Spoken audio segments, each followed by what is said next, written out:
창세기 11장을 보면서 바벨탑과 하나님의 택하심을 살펴보도록 할 것입니다.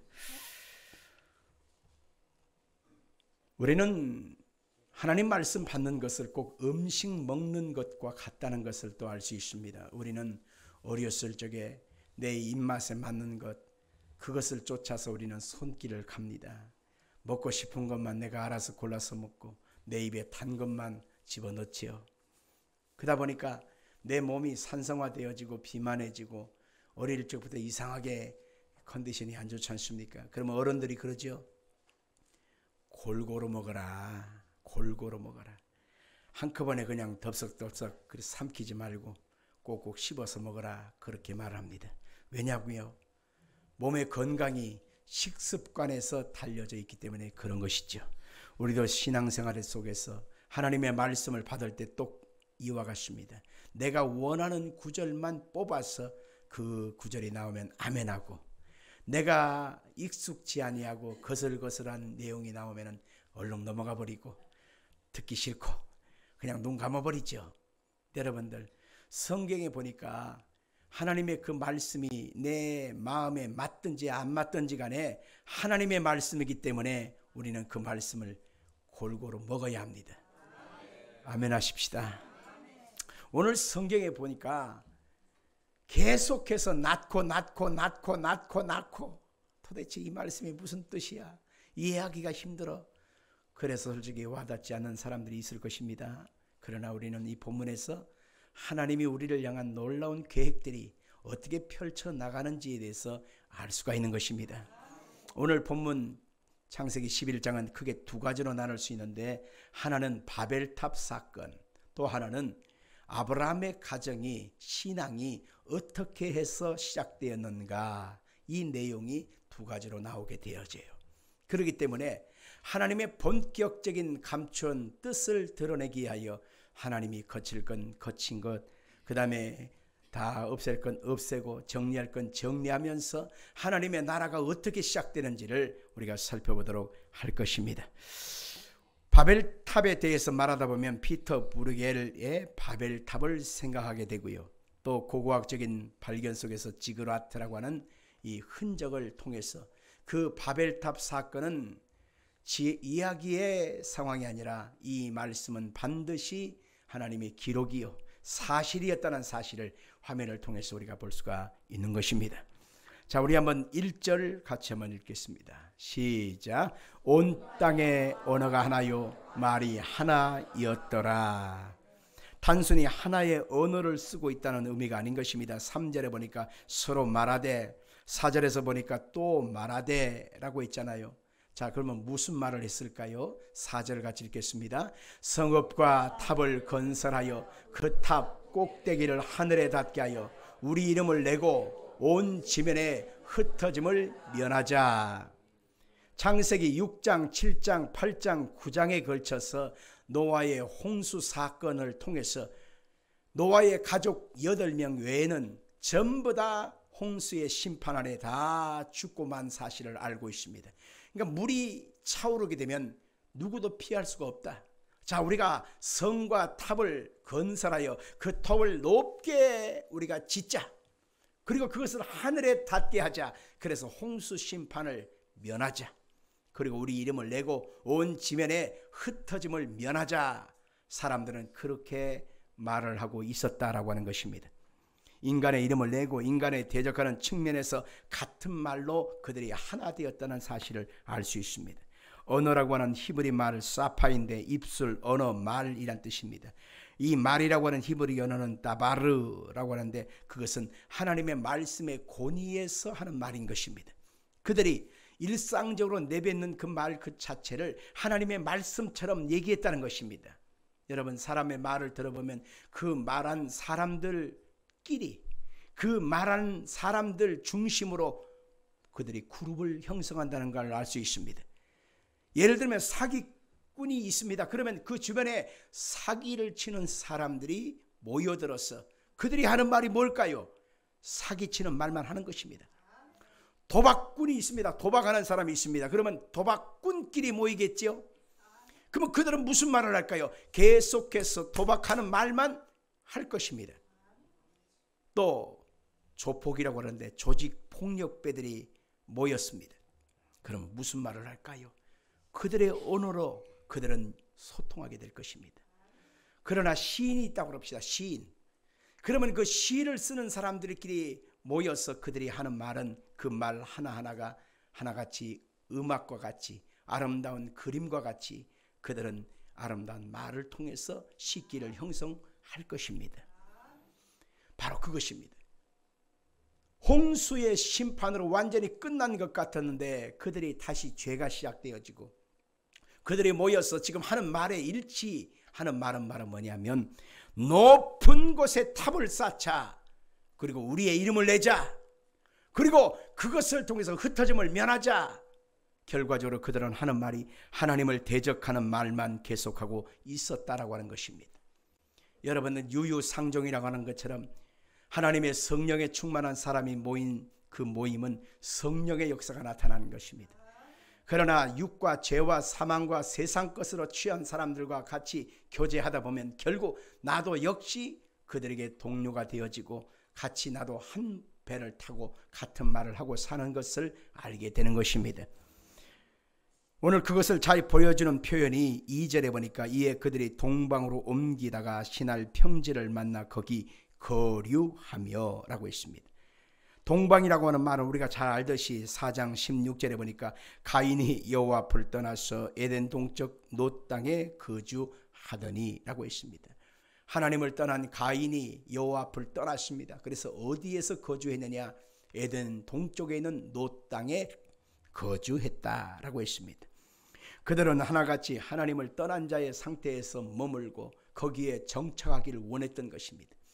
여기서 동방이라고 하는 것, 동쪽이라는 것은 하나님을 대적하는 자들의 모임이라고 해석할 수가 있는 것이지요. 8절로 10절까지 말씀을 다시 한번 보겠습니다. 시작.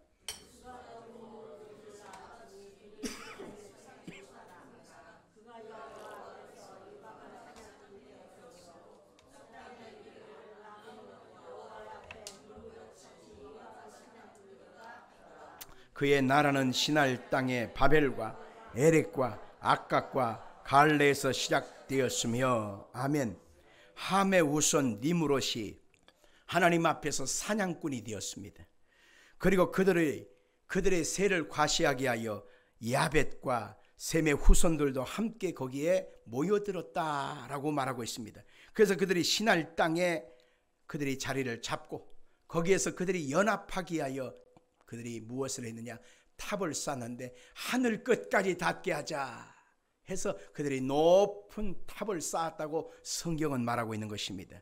만나라고 하는 말은 히브리 말로 마체인데 그들이 만나야 할 것들을 만났다라고 했습니다. 철이 지남철을 붙으면 달라붙듯이 어찌할 수 없이 하나님을 떠난 자들이 만나는 것들은 자꾸 하나님을 대적하는 것들, 그 생각들만 하는 자들만 만나게 되는 것입니다. 우리 한번 3절을 한번 같이 보겠습니다. 시작. 서로 말하되 자 벽돌을 만들어 견고히 굽자 하고 이에 벽돌로 돌을 대신하여 역청으로 진흙을 대신하고 라고 있습니다. 역청이라고 하는 것은 우리가 노아의 방주에서 사용되어진 그 흔적이었던 것을 알 수 있지요. 역청은 히브리 말로 코페르입니다. 근데 그 역청을 대신하여 뭘 했느냐? 진흙을 가지고서 만들었다는 것입니다. 방주의 안팎에 그 틈 사이를 역청을 발라서 물이 들어오지 못하게 했지 않습니까? 근데 그 역청은 무엇을 상징했다고 했지요? 예수 그리스도의 십자가의 피 흘리심을 상징하는 것입니다. 하나님의 은혜를 덧입고 하나님의 생명이 거기에 거하게 되는 것입니다. 그런데 하나님의 생명을 상징하는 역청을 거절하고 그들이 만든 진흙을 가지고서 그들이 그곳에 진흙을 가지고서 만들었다는 것입니다. 근데 성경에 보니까 하나님은 다듬은 걸 가지고서 하나님의 성전을 쌓지 말라, 제단을 쌓지 말라 그렇게 말하고 있는데 그들은 다듬은 돌로 만들었다고 성경에 말하고 있습니다. 우리 한번 찾아볼까요? 신명기 27장 5절로 6절을 한번 같이 보겠습니다. 시작.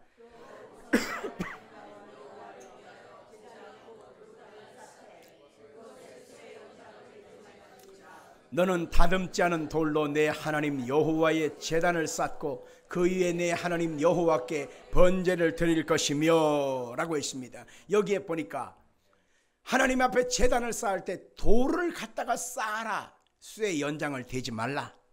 다듬지 않은 돌로 내 하나님 여호와께 제단을 쌓아라. 그 위에 내 하나님 여호와께 번제를 드리라고 성경은 말하고 있습니다. 다듬지 않은 돌은 무엇을 상징하느냐? 그것은 바로 인본주의가 빠진, 인간적인 어떤 열심이 빠진 하나님을 향한 믿음의 고백을 말하는데, 하나님을 향한 믿음의 고백을 싹 제거해버리고 인간의 다듬은 돌로 제단을 쌓아라 라는 것입니다. 그들이 바벨탑을 쌓을 때 그 바벨탑을 벽돌을 가지고 다듬어서 그들이 차곡차곡 쌓았다는 것입니다. 그렇기 때문에 이 바벨탑의 그 시작이나 중간이나 끝은 뭐예요? 전부 다 인본주의인 거예요. 하나님의 뜻이 아닌 자기들의 과시를 하기 위하여, 자기 이름을 내기 위하여, 자기들의 공적을 하나님보다 높이기 위하여 쌓아놓은 것이다 라고 하는 것입니다. 우리는 그 흔적을 어디서 찾아볼 수 있느냐면 예수님과 제자들이 제2성전 되어진 헤롯 성전 앞에 서 있었습니다. 근데 그 성전이 자그마치 40년 걸쳐서 지어진 성전이기 때문에 얼마나 우람하고 멋있고 아름다운지 모릅니다. 제자들이 예수님께 묻습니다. 예수님, 이 성전 아름답죠? 이 40년 걸려서 지었답니다. 이거 대단하지 않아요? 그때 예수님께서 뭐라고 하십니까? 예수님께서 그 40년 성전된 그 모습을 칭찬하지 않았습니다.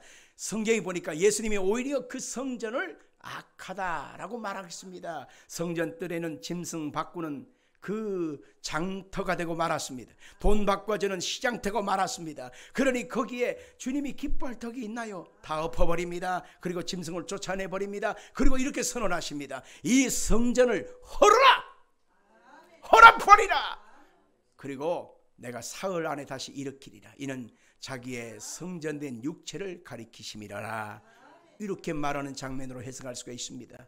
여러분들, 우리가 알고 있는 이 헤롯 성전이 결국 AD 70년에 로마의 장군 티투스에 의하여 다 무너져 버려서 돌 위에 돌 하나 남지 않고 다 자빠지고 말았습니다. 바로 그런 것처럼 하나님이 기뻐하지 않는 성전, 하나님이 기뻐하지 않는 나라는 인정하지 않습니다. 바벨탑이 아무리 대단한 규모로 멋지게 크게 높게 세웠을지라도 그것은 근본적으로 하나님을 떠난 불신앙과 인본주의가 가득했기 때문에 하나님이 그것을 헐어버릴 수밖에 없는 것입니다. 우리 한번 4절을 한번 볼까요? 시작. 또 말하되 자 성읍과 탑을 건설하여 그 탑 꼭대기를 하늘에 닿게 하여 우리 이름을 내고 온 지면에 흩어짐을 면하자 하였더니, 성읍과 탑을 건설합니다. 탑 꼭대기를 하늘에 닿게 하자. 그리고 우리 이름을 내자. 온 지면에 흩어짐을 면하자. 이들이 말하는 하나하나는 결국 하나님의 뜻에서 너무 멀어졌습니다. 성읍이라고 하는 히브리 말은 이른데 바로 영구한 정착지를 말하는 것입니다. 이곳에다가 우리의 텃밭을 일구자, 우리의 터전을 일구자 라고 하는 것입니다. 탑을 쌓았다고 하는 것은 미그달 탑 망루예요. 자라다 커지다라고 하는 가달에서 유래했는데 그 망루를 높이 세우자라는 것입니다. 그런데 그곳에 하나님이 계실 턱이 없었던 것입니다. 종교적인 사람들의 과시되어진 그 탑, 우리가 절에 가면 꼭 탑이 있잖아요. 탑돌이를 하면서 사람들이 기도하면서 자기의 소망을 빌고 있지 않습니까? 그러나 그 탑은 하나님이 인정할 수 없지 않습니까? 바벨탑이 아무리 화려하고 멋질지라도 그것은 하나님의 마음에서 멀어진 자기들만의 우상의 탑이었기 때문에 하나님은 그것을 기뻐할 수가 없는 것입니다. 바벨탑 중심적인 가치관과 삶을 추구하는 것이 다른 말로 말하면 우상 숭배와 같은 것입니다. 사람들은 주님의 말씀과 주님을 섬기는 신앙에서 벗어나 자기만의 물질과 쾌락과 오락과 이기적인 욕망과 신념의 바벨탑을 쌓고 그것을 동경하고 그것을 자랑하고 그것 때문에 내가 존재하는 가치라고 생각하고 목적을 삼고 살아가는데, 여러분, 그렇게 아무리 산다 할지라도 그것은 하나에서 10가지 하나님이 인정할 수 없는 것임을 알아야 하는 것입니다. 우리는 하나님의 백성이기 때문에 마음 중심에서 하나님을 섬겨 믿음으로 사는 신앙의 가치관과 중심에서 흔들려서는 안 되는 것입니다. 사람들은 이 탑을 망루 그리고 피난처 삼아서 사람들은 그렇게 그것을 향하여 갔던 것입니다. 근데 성경에 보니까 이 탑 망루는 누구냐? 곧 하나님 자신이 탑이요 망루요 피난처였다는 것입니다. 시편 61편 3절을 같이 보겠습니다. 주는 나의 피난처시요 원수를 피하는 견고한 망대이심이니이다. 주님이 피할 바위요 망대이신 것입니다. 민수기 35장 11절입니다. 시작.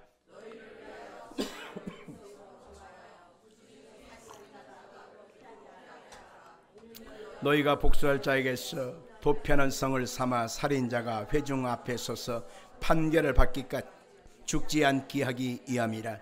이는 살인자가 대제사장이 죽기까지 그 도피성에 머물러야 할 것임이라. 대제사장이 죽은 후에는 거리사자가 자기 소유의 땅으로 돌아갈 수 있느니라. 이 이스라엘 백성들에게 가나안 땅에 들어가거든 너희들이 도피성을 만들라, 그렇게 하나님이 지시하셨습니다. 이스라엘은 12지파가 있거든요. 근데 그 12지파인데 2지파당 1개의 도피성을 만들라, 총 6개를 만들라는 것입니다. 그래서 이스라엘의 지도를 보면 위에서 아래까지 있고 고구마나 감자같이 생겼는데 거기에 가까이 있는 그 도피성의 위치가 있어요. 2지파당 하나씩. 그 도피성에 누가 가느냐? 부지 중에 살인한 사람이 달려갈 수 있도록 피할 처소가 되었다는 것입니다. 고의적으로 임의적으로 그렇게 살인한 것이 아니라 부지 중에 살인한 사람이 있단 말입니다. 예를 들면 무슨 작업을 하다가 밑에 있는 사람이 그 위에 있는 사람한테 어이 그 연장 하나 던져줘 그랬단 말입니다. 그러니까 알았어 하고서 연장을 하나를 던졌는데 이게 잘못 맞았어요. 그래서 머리통에 맞아가지고 갑자기 팩 쓰러지더니만 죽어버렸어요. 여러분들 고의적입니까? 부지중입니까? 의도를 갖고 한 것입니까? 의도가 전혀 없는 거예요.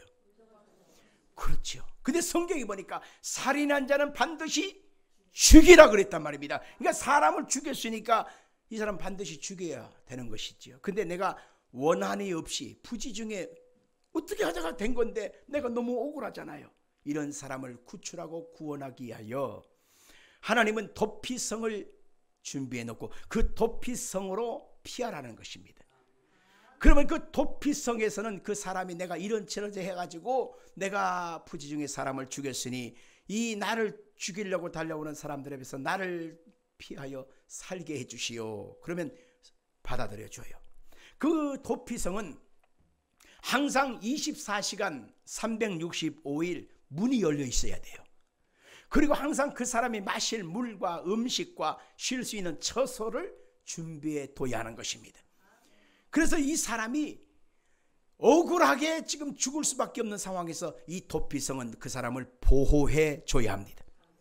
그러고 나서 이 사람이 언제 죄에서 해방받고 면제를 받느냐면 그 도피성을 관리하고 있는 대제사장이 있는데 그 대제사장이 죽게 되면 이 사람의 살인죄도 같이 벗게 되어진단 말입니다. 아멘 하십시다. 하나님이 참 자비하고 얼마나 우리에게 세세하게 얼마나 우리에게 자상하게 이렇게 준비하셨는지 모르겠습니다. 근데 성경에 보니까 우리의 피난처가 되시고 우리의 도피성이 되어주시는 분이 누구냐? 성경은 예수님이라고 말하고 있습니다. 성경 히브리 6장 18절 이하를 같이 보겠습니다. 시작. 이는 하나님이 거짓말을 하실 수 없는 이 두 가지 변하지 못할 사실로 말미암아 앞에 있는 소망을 얻으려고 피난처를 찾는 우리에게 큰 안위를 받게 하려 하심이라. 우리가 이 소망을 가지고 있는 것은 영혼의 닷 같아서 튼튼하고 견고하여 휘장 안에 들어가나니 그리로 앞서가신 예수께서 멜기세덱의 반차를 따라 영원히 대제사장이 되어 우리를 위하여 들어가셨느니라. 아멘. 하나님께서 우리의 피난처요 우리의 도피처로 예수 그리스도를 두셨는데 예수님이 십자가에서 우리의 죄를 대신 짊어지고 십자가에서 죽으셨습니다. 그러고 나서 3일 만에 부활하셨잖아요.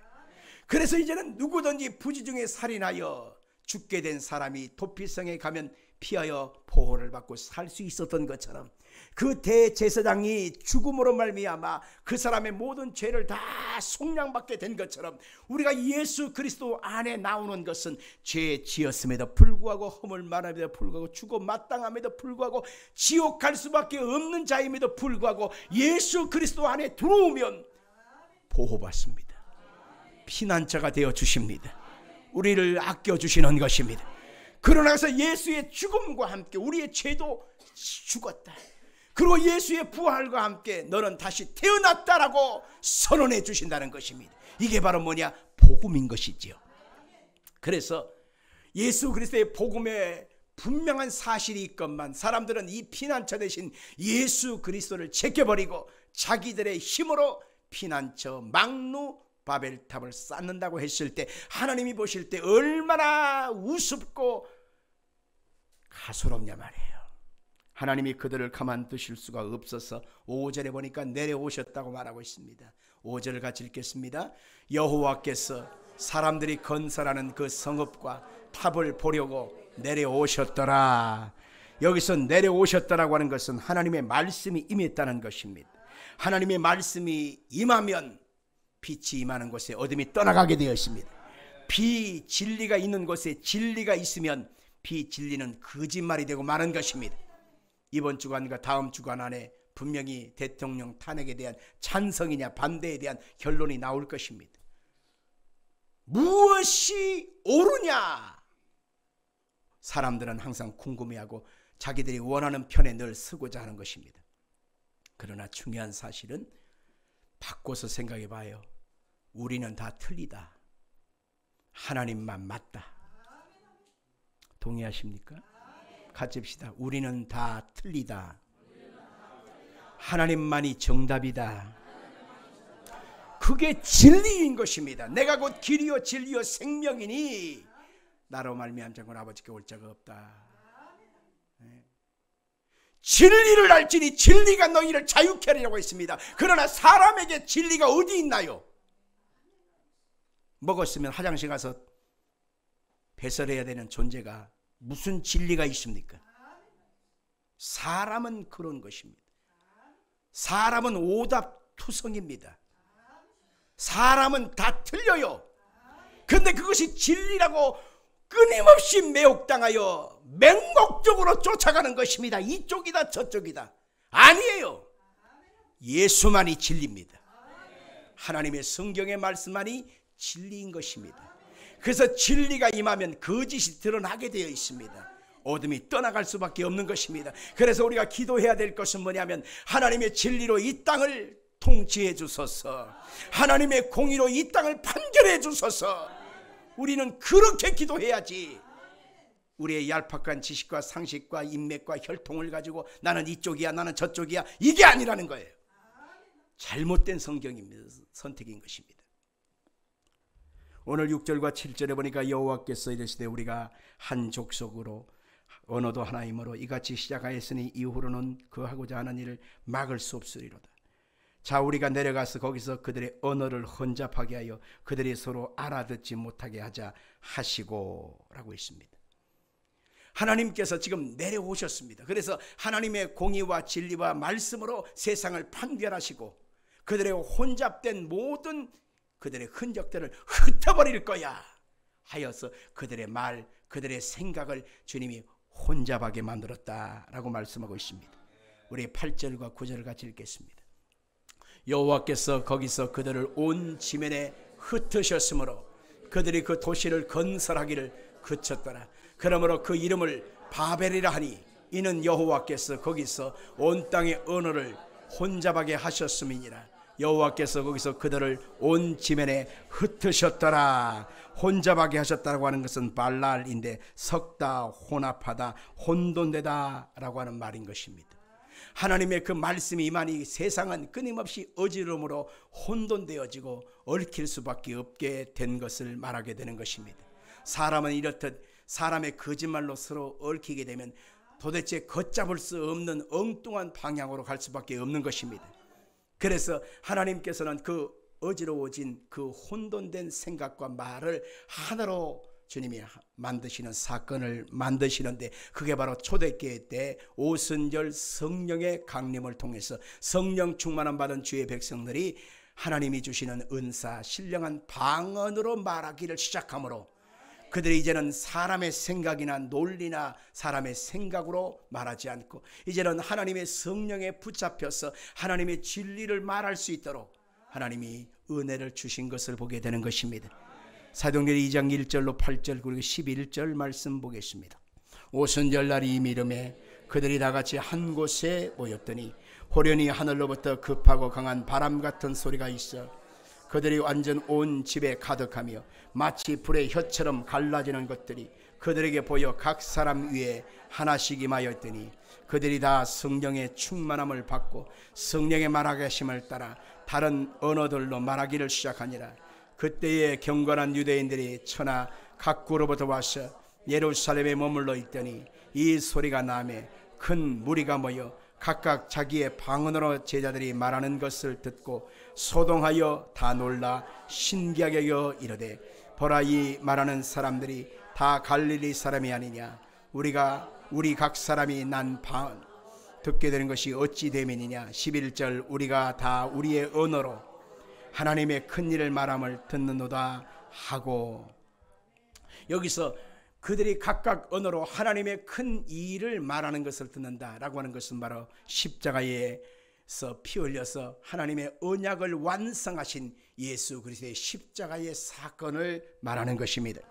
예수님의 말씀 그 자체가 진리이고 예수의 말씀 그 자체가 영혼을 살리는 길이고 예수의 말씀 그 자체가 어둠을 쫓아내고 빛과 환한 광명이 되어지게 되는 것입니다. 그래서 예수님이 오셔서 하시는 그 모든 일들을 성령에 말하게 하심을 따라 방언으로 말하게 되었다라고 하는 것입니다. 인간 편에서는 의가 없습니다. 모든 사람이 죄를 지었기 때문에 모든 사람이 하나님 앞에 죄인 된 사람이요 사망에 처한 사람입니다. 근데 오직 의가 되시는 예수님이 십자가에서 대속하셨고 부활하심으로 완전한 의가 되어 주신 것이지요. 로마서 10장 3절로 4절 같이 보겠습니다. 시작. 하나님의 의를 모르고 자기 의를 세우려고 힘써 하나님의 의에 복종하지 아니하였느니라. 그리스도는 모든 믿는 사람에게 의를 이루게 하여 율법의 마침이 되시니라. 아멘. 하나님이 내려오심으로 이제는 하나님의 정한 의를 이루신 사건이 바벨탑을 무너뜨리고 하나님의 새로운 나라가 시작된 것을 선포하는 것입니다. 자, 그러면 이제 마지막으로 우리가 봐야 될 부분이 뭐냐? 아브라함의 하나님께 택함을 받은 데라의 족보 사건이 27절로 32절까지 나오게 되는 것입니다. 거기 보면 아브라함을 통해서 하나님이 언약을 이루어 가시는 내용이 구체적으로 나오게 되고 아브라함이 택함을 받은 내용이 나오는데요, 여기서 4장에서는 가인의 후손들이 계속해서 낳고 하는 그 낳고라고 하는 말이 있어요. 그 다음에 5장에 보니까 하나님께서 아브라함의 조상되어진 그 하나님의 믿음의 계보들이 낳고라고 하는 말로 쓰였는데 우리나라 말로는 낳고라고 하는 말로 쓰였지만 히브리 원문에 보니까 그것을 단순 능동태로 쓰인 모습이 가인의 후손들의 낳고가 되는 거고, 믿음의 사람들을 낳는다고 할 때는 사역 능동태라고 하는 표현으로 썼다는 것입니다. 그래서 방향이 전혀 달라지게 돼요. 가인의 후손들이 낳는 모습은 동물적인 출산을 할 때 낳는다라고 하는 것입니다. 우리가 잘 알듯이 짐승도 새끼를 낳잖아요. 또 낳고 계속해서 이어가는 것입니다. 그런데 사람도 역시 마찬가지입니다. 사람도 역시 하나님의 신앙과 믿음이 없이 하나님 없는 인생으로 살아가는 것은 동물적인 출산의 모습과 같아서 계속해서 짐승이 자기 새끼를 낳듯 사람이 계속해서 자식을 낳아서 번성해 가긴 가지만 모두 다 짐승이라고 하는 범주에서 벗어날 수가 없다는 것입니다. 시편 50편 끝절을 보십시오. 사람은 존귀에 처하나, 같이 합시다. 사람은 존귀에 처하나 깨닫지 못하는 사람은 멸망하는 모와 같다. 짐승과 같다라고 했습니다.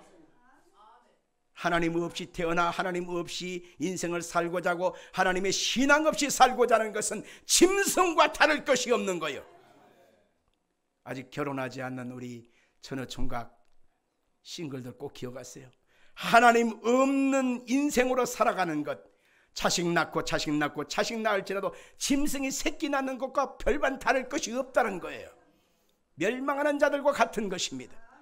신앙의 사람은 신앙을 낳아야 되고 믿음의 사람은 믿음을 낳아야 되고 하나님을 의지하는 사람은 하나님을 의지하는 신앙을 이어줘야 되는 거예요. 그게 바로 하나님께서 기뻐하시는 모습이 전개되는 것입니다. 그것을 잘 보여주는 표현이 역시 지내며라고 하는 단어인데요. 13, 15, 17, 19, 21, 23, 25절에 나오는데 이 지내며라고 하는 말은 하야라고 하는 말로 쓰였습니다.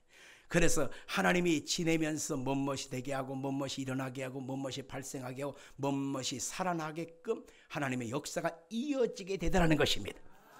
죽지 않고 멸종하지 않고 사라지지 아니하고 하나님의 역사가 나타나면서 하나님의 사람들에게는 아름다운 역사로 계속 이어지게 되더라라고 하는 것입니다. 그래서 2장 7절에 보니까 여호와 하나님이 땅에 흙으로 사람을 지으시고 생기를 그에 불어넣으시니 사람이 생명이 되니라. 하나님의 성령이 임하심으로 성령이 임하신 그곳에 사람이 흙덩이에 불과했던 그 사람이 생영, 영적인 존재가 되어지게 되더라는 것입니다. 믿음의 사람이 믿음의 사람을 낳는 것입니다. 기도의 사람이 기도의 사람을 낳는 것입니다. 반면에 세상의 지혜 살고 육신의 정욕의 지혜 살고 하나님 없이 살고자 하는 사람은 결국 자기와 똑같은 사람을 만들어내는 거예요.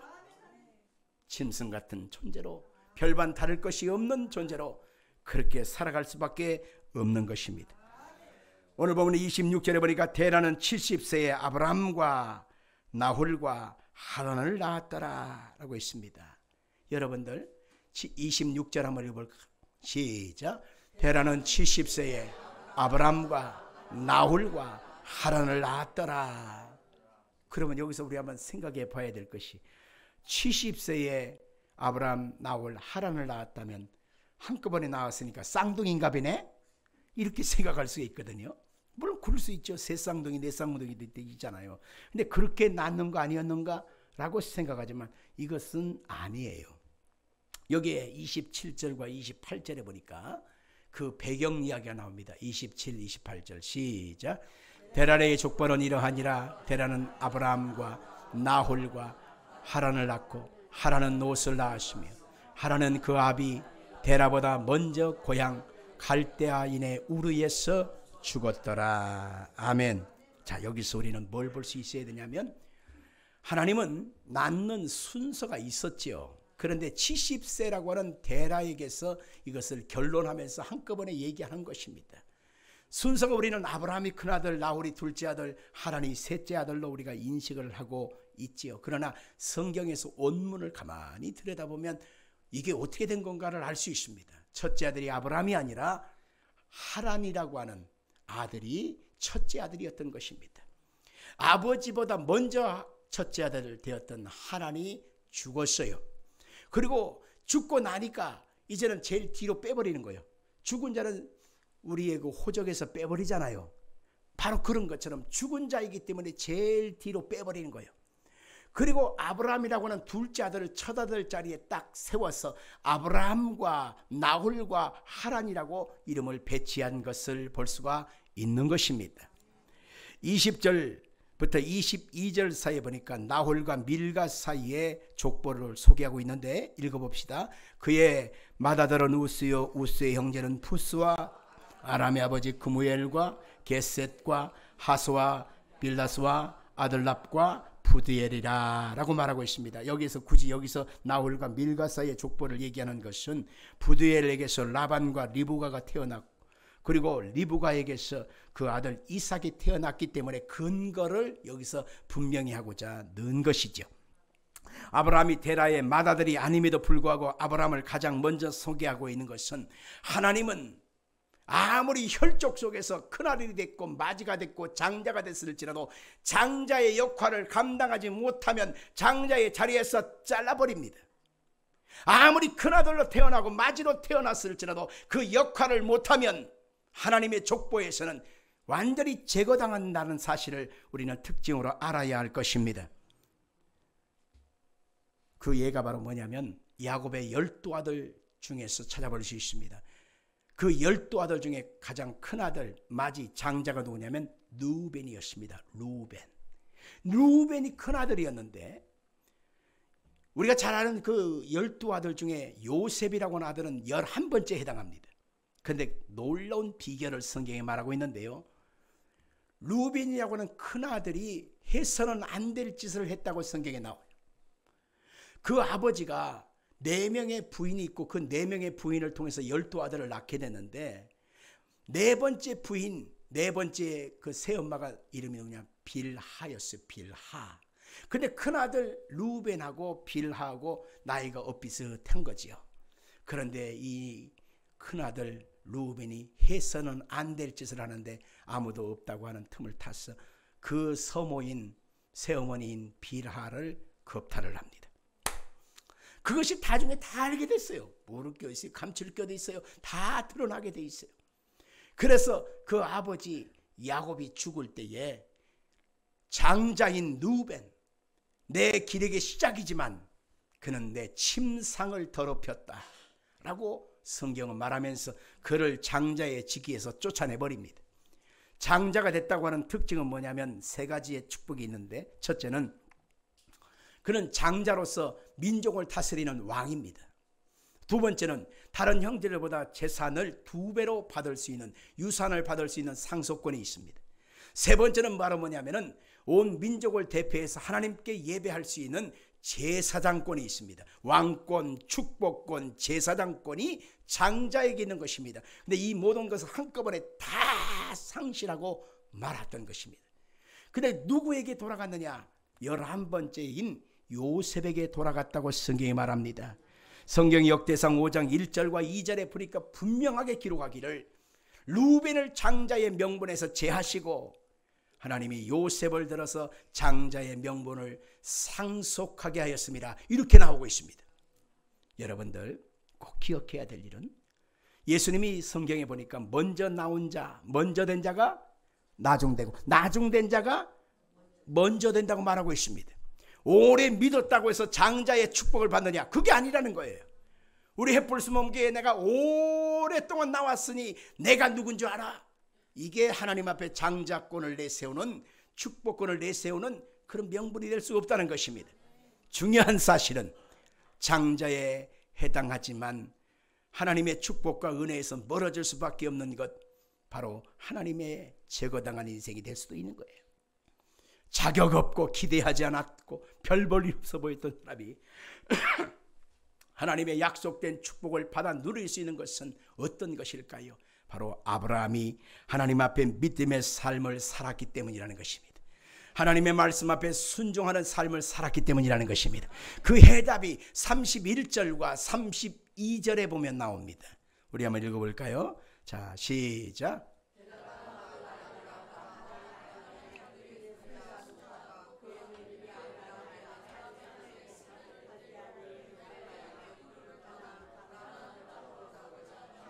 하란에 이르러 거기 거류하였으며 데라는 나이가 205세가 되어 하란에서 죽었더라. 아멘.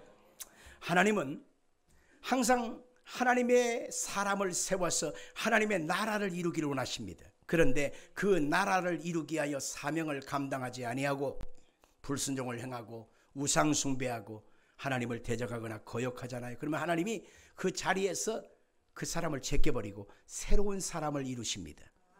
아담과 하와를 통해서 에덴 동산에서 하나님의 나라를 시작했는데, 에덴 동산에서 아담과 하와가 선악과 먹음으로 그 자격을 상실하고 말잖아요. 그래서 그 후손으로 나온 큰아들 가인이 아벨을 때려 죽여버리죠. 그래서 아벨이 죽었고 그 큰아들 가인도 자격이 되지 않으니까 쫓아버리죠. 그래서 3번째 아들, 하나님의 방법에 두신 셋이라고 하는 셋째 아들 통해서 하나님 나라가 이루어지고 번성합니다. 그게 바로 노아의 홍수 때까지 사건입니다. 하나님은 노아의 그 가족들을 방주 안에 넣고 방주 밖에 있던 사람들을 다 쓸어버리고 하나님이 새롭게 시작하시죠. 그런데 노아의 홍수 사건이 끝난 다음에 다시금 육체가 있는 이 노아의 연약함 때문에 술 취하고 방탕한 모습이 노아에게 이어지고 그 아들 둘째 아들 함을 통해서 이어지게 되잖아요. 다시 죄가 시작되는 거예요. 그래서 그 죄가 시작된 그 함을 통해서는 니므롯 지금 바벨탑 사건까지 온 것이고 거기에서 셈의 자손 야벳의 자손 큰아들과 셋째 아들 후손들까지 연합을 해서 바벨탑을 다 쌓기 시작하는 거예요. 그러니 셈도 함도 야벳도 전부 다 또 다시 노아의 홍수의 이전 사건처럼 다 혼탁해지고 만 것입니다. 그래서 어느 것 하나 건질만한 것이 없게 되는 다시 한번 혼돈의 상황이 되고 만 것입니다. 그랬을 때 하나님은 지금 아브라함의 가정에 찾아오셨는데 아브라함이 무슨 선이 있고 착함이 있고 의로움이 있고 그가 무슨 뭐 선한 열매가 있었기 때문에 택함을 받은 것이 아니라고 하는 사실을 31절과 32절에 다시 한번 강조하면서 이 말을 하고 있는데요. 아브라함이 그의 아버지 데라와 같이 살게 될 때 그 아버지가 그 식구들을 데리고서 하란 땅으로 이사를 가게 되어져요. 하란 땅으로. 다시 한번 찾아볼까요? 자, 우리 한번 31절 읽어봅시다. 시작. 데라가 그 아들 아브라함과 하란의 아들인 그의 손자 롯과 그의 어머니 며느리 아브라함의 아내 사레를 데리고 갈대안의 우르를 떠나 가나안 땅으로 가고자 할 때 하란에 이르러 거기 거류하였으며. 여기까지. 지금 아버지가 살아계시는 동안에 아버지가 모든 주권을 갖고 있기 때문에 아들들과 자보들과 손주들한테 우리 보따리 싸자 이사가자 해서 그들이 어디에서 거류했느냐? 하란 땅에 거주했다는 것입니다. 근데 그 하란 땅에서 그 아버지와 아브라함이 뭐를 했느냐라고 보니까 다른 신을 섬겼다라고 여호수아는 말하고 있습니다. 옛적에 너희 조상들 곧 아브라함의 아버지 나홀의 아버지 데라가 강 저쪽에 거주하며 다른 신을 섬겼다라고 했습니다. 이 다른 신은 말은 뭐냐면 드라빔이라고 하는 타산과 풍요를 상징하는 우상 숭배를 하고 살았다는 것입니다. 근데 스데반 집사님이 죽어가면서 외친 그 말 한마디를 보다 보면 아브라함과 그의 가족들이 섬겼던 우상 숭배에서 그들이 건짐을 받게 된 장면을 말하고 있습니다. 사도행전 우리 한번 읽어볼까요? 7장 2절과 4절입니다. 시작. 스데반이 이르되 여러분 부형들이여 들으소서. 우리 조상 아브라함이 하란에 있기 전 메소포타미아에 있을 때에 영광의 하나님이 그에게 보여 이르시되 내 고향과 친척을 떠나 내가 내게 보일 땅으로 가라 하시니 아브라함이 갈대아 사람의 땅을 떠나 하란에 거하다가 그의 아버지가 죽음에 하나님이 그를 거기서 너희 지금 사는 이 땅으로 옮기셨느니라. 우상을 섬기던 데라의 가족들이 있는 가운데 하나님께서 나타나셨다는 거예요. 영광의 하나님으로 나타났다는 것입니다. 그랬을 때 이 상황에서 데라가 205세에 돌아가셨다고 말하고 있잖아요. 근데 데라가 아브라함을 70세에 낳았다. 하란을 떠날 때 그가 아브라함이 75세가 되었다라고 했지 않습니까? 그러니까 75세 될 동안 그의 아버지와 함께 하란에 머물고 갈대아 우르 땅에 머물고 같이 아버지가 섬기던 누라빔 우상을 아브라함도 섬기고 그의 아버지도 섬기고 그 가족들이 다 섬겼다는 것이에요.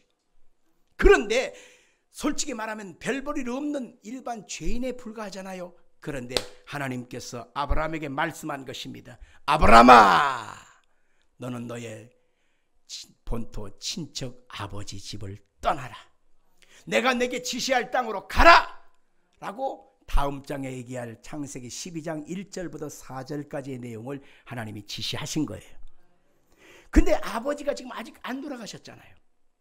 그가 70세에 그가 이 하란 땅으로 이사 와서 이곳에서 5년 동안 계속 살면서 하나님 메시지가 임한 거예요. 그런데 아버지가 아직 돌아가시지 않으니까 지금 아브라함은 지금 이사 갈 수가 없는 상황이에요. 아버지가 곧 있으면 돌아가실 것 같고 아직 병들어서 연약해서 아버지 홀로 두면 안 될 것 같으니까 아브라함은 아버지 옆에 있었던 거예요. 그런데 아버지가 딱 돌아가시자마자 그가 보따리를 딱 싸버리고 어디로 가느냐? 하나님 지시할 땅으로 갔다는 거예요. 여기서 아멘을 하셔야 되는데, 그가 하나님의 말씀을 받고 그냥 귓전에 흐린 것이 아니고 생각 속에 농담으로 여긴 것이 아니라 그 말씀을 마음에 받고 그가 하나님의 말씀을 따라 보따리를 싸고 그 말씀을 따라 순종하여 나아갔다는 것입니다. 이게 바로 성경에서는 믿음이라고 말하고 그 믿음을 의로 보신다고 성경은 말하고 있는 것입니다. 우리는 끊임없이 육체의 본성 속에서 내 인생과 삶에 푹 쩔어 살 때가 있습니다. 그런데 성경이 보니까 육체의 본성을 죽일 때 곧 우리의 영혼이 산다는 것입니다. 우리는 육체의 본성 속에 살다가 실상은 이 육체와 영이 따로 돌고 있어요. 우리의 마음속에는 오늘 주일이잖아, 하나님께 나가야지, 오늘 주일날이잖아, 예배드려야지, 하나님을 찬양해야지, 이런 마음도 있지만 또 한편에서는 뭐예요? 비도 오고 몸도 그렇고 마음도 그렇고 오늘은 좀 쉬자 하고 싶은 마음이 본성 속에 있잖아요. 그래서 두 마음의 법이 싸웁니다. 하나님을 향하여 나아가자, 아니야 오늘은 좀 쉬자. 이 마음이 서로 싸우다가 솔직히 그래 죽으나 사나 가자, 어찌하든지 간에 가자. 피식 웃는 사람은 속이 있구만. 잘한 거예요. 육체와 본성에서 우리는 죽을 때까지 마음에 하나님 앞에서 끊임없이 싸우게 되어져. 싸우는 현상은 당연한 거기 때문에 그걸 나쁘다고 부를 수는 없어. 그러나 종국적으로 우리는 싸우는 상황에서 하나님께 우리가 나아가자, 하나님을 믿자, 하나님을 의지하자, 하나님을 찾자, 이런 결론과 방향으로 가야 우리 영혼이 사는 거예요. 아브라함도 갈등이 있었을 것입니다. 어찌해야 될 것인가? 하나님은 나에게 말씀하셨어. 하나님이 본토 아비집을 떠나 하나님 지시한 땅으로 가라고 했는데 어떡하지? 그러다가 그 아버지가 돌아가시게 되어져요. 오늘 11장 32절 끝절에 보니까 그 아버지 데려가 205세에 죽으니라.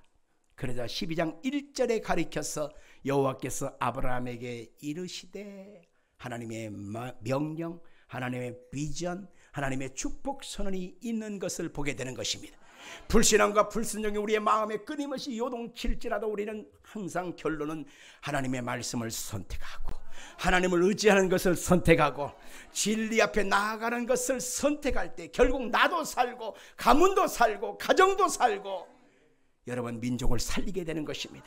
우리는 갈등과 혼돈 속에서 오늘 하루를 살고 이번 주간도 살 것입니다. 그러나 그 갈등과 혼돈 속에서 우리는 진리 대신 예수님을 붙잡아야 사는 것입니다. 바울 사도는 이런 상황에서 마음속에 끊임없는 갈등이 있었을 거예요. 그때 나는 날마다 죽노라. 나는 날마다 죽노라. 그래야 내 안에 계신 예수님이 사실 수 있으니까. 나는 날마다 죽노라. 진리 대신 예수님만 높여드리리라. 이것이 여러분의 고백이 되어야 하는 것입니다. 로마서 8장 3절 이하를 보시고 마치겠습니다. 같이 읽겠습니다. 율법이 육신으로 말미암아 연약하여 할 수 없는 그것을 하나님은 하시나니 곧 죄로 말미암아 자기 아들을 죄 있는 육신의 모양으로 보내어 육신의 죄를 정하사 육신을 따르지 않고 그 영을 따라 행하는 우리에게 율법의 요구가 이루어지게 하려 하심이라. 육신을 따르는 자는 육신의 일을, 영을 따르는 자는 영의 일을 생각하나니 육신의 생각은 사망이요 영의 생각은 생명과 평안이니라. 육신의 생각은 하나님과 원수가 되나니 이는 하나님의 법에 굴복하지 아니할 뿐 아니라 할 수도 없습니다. 육신에 있는 자들은 하나님을 기쁘시게 할 수 없느니라.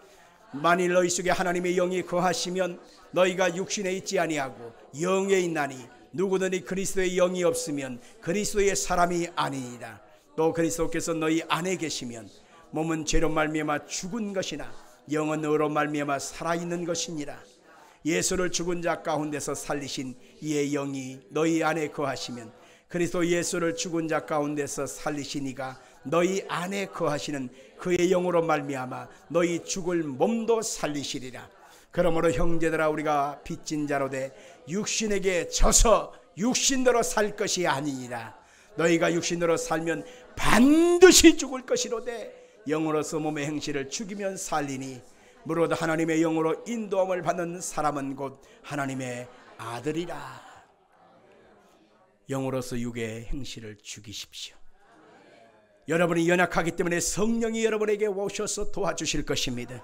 연약하기 때문에, 부족하기 때문에 하나님의 도우심을 의지하는 것, 그것이 바로 믿음인 것입니다.